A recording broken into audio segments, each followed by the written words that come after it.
tapi saya bagi mudah. Jin, manusia, malaikat. Ini 3 makhluk watak utama dalam kehidupan kita ni.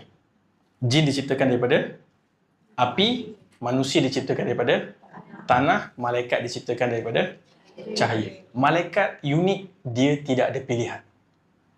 Malaikat beroperasi sepenuhnya menurut perintah Allah SWT. Mereka tidak memilih untuk membangkang atau menerima. Mereka melakukan seperti mana diperintahkan oleh Allah SWT.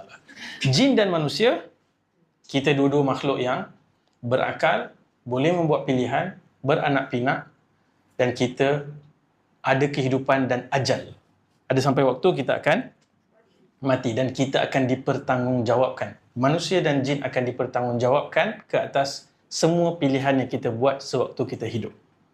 Okay? So kita hidup basically sama-sama di atas muka bumi ni, tapi kita tak nampak dia, dia nampak kita.